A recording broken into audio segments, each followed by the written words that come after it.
Manana ndraikitra feno amin'ny toedraraha misy eto amin'ny firenena ny olom-pirenena tsirairay manana ny heviny izy ireo manoloana ny fanapahan-kevitra izay navoaka ny CES farany teo. Mizara roa nefa ny hevitry ny olom-pirenena izay sendra ny mpanao gazetiny teto amin'ny TV mahakasika iny fanapahan-kevitry ny CES iny misy ny mitsipaka ao ihany koa nefa no mankasitraka izany ndao raha antsika izay. Raha amiko olom-pirenena tokony tsisy esorina zareo aloha samy vahoaka ny tsara fa le esorina raha zany tsy mety satria ihany natonga le korotana fa aloha tsara ny olona tsara ny vahoaka zany izy dia aloha petaka zitra loha. Si ianao nefa ny vonona hoe hifidy zay fa vonona amin'izay hoe hifidy zay. Za rehefa ny fifidiana ilay fotoana nandasina fa za efa vonona ahoana. Mba hivaly le krizy lavary amin'izay zao satria fifidiana na vahaolana dia zay no andasina. Tsy mahara-baovao mihitsy any tena marina. Olom-pirenena tsotra dia zavatra tena marina tsy dia marina tsy ny fambolean-java. Indrindra ny resaka politika eto amintsika ity izay efa satria dia efa mahatsiaro tena efa tena tratran'ny sambotim-panina izay zany maha-olon-tsotra anay. Dia tsy fantako fa dia akinina amin'ny zalahy akinina amin'ny fahaengen'ireo mpitondra rehetrarehetra sy mpanao politika ireo.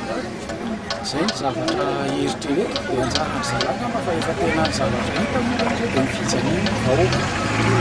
Dia anjara ny zalahy io sisa ny eritreritra hoe ahoana ny hitondrana ny tombony ity fa raha za dia tsy dia manana vazaina foana.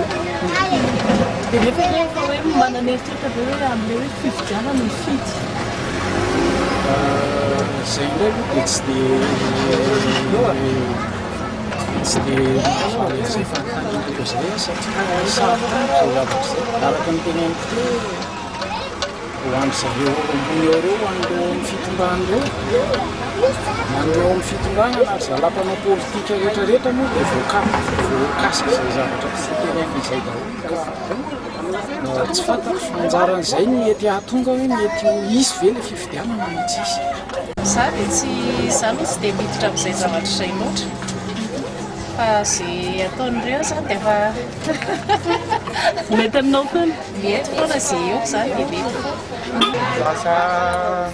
Lasa amin'izay nisiny io zany dia tsy amin'izay aloha teto aminay tsisy karama mihitsy ny sary tsy misy tokotonera tsy misy tsy zavatra azy atao taloha zany lasa tsisy karama mihitsy zay dia zao hifanareny pitsapitsaka izao. Fa manina raha hoe averina ny taloha ihany zany le zavatra dia milamina le izy e.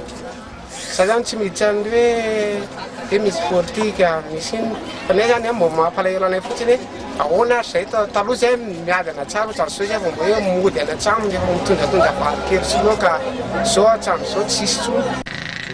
Tsara azy moa zany efa izy mitokony lalàna efa maripata ny didy misy lalàna amintsika. Fatan'ireo zany mety hoe tsy mahafina ny lalàna zany manajamana ny Ary hoe amin'ilay hoe fifidian'izay ho anao nareo efa vonona ve ianao amin'izay hoe hifidy zay? fifidianana aloha ny evaina mihitsy raha tsy fidy atsika iza ny tonga atsika hiandry fotoana io. Tsisy filoham-pirenena iza moa.